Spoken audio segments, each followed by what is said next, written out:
It's just awfully good that someone with the temperament of Donald Trump is not in charge of the law in our country. Yeah, because you'd be in jail. Secretary Clinton.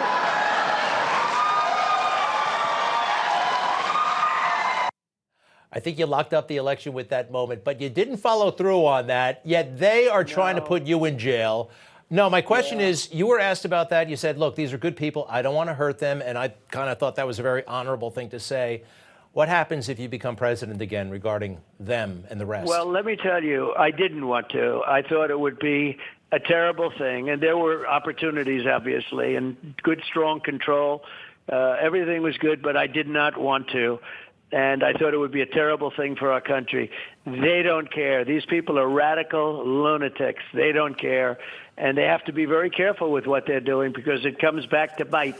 And you're right about it. I had putting her, that would have been a horrible thing to do, I thought. But they don't mind doing it. And you're talking president, not, look, the wife of Bill Clinton would not have been a nice thing to do.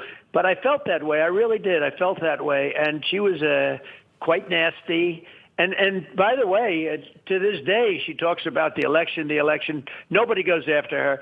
They go after conservative Republicans. They go after Christians.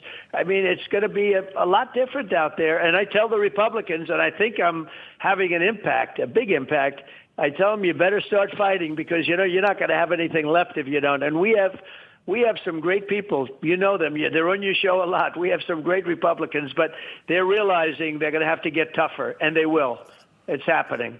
One more thing. Listen, it looks like, from the outside looking in, you still have the momentum, these amazing moments that you're having in the city with the hard hats, the bodega.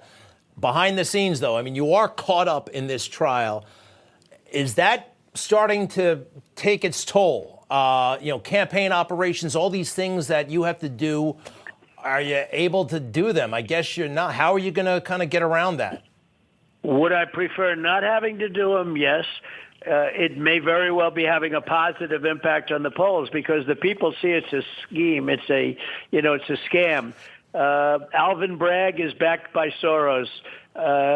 Letitia James, her whole campaign was, I'll get Trump. And then you had a rigged judge on that case in Gorin, a man that truly had no idea. The other day for the bond, you saw the bond, which we won. $175 million backed up by cash. He didn't know what cash was. He actually didn't know what cash was. And he's setting fines on something that was absolutely perfect. Any other judge, any fair judge, any reasonable judge, even a bad one, but reasonable, would have thrown that case out 2 years ago. But you have these people, they're evil. They're evil. They're sick. And Letitia James, Alvin Bragg, look at all the crime we have, and yet they have a big portion of their office sitting there over absolutely nothing. There's no crime.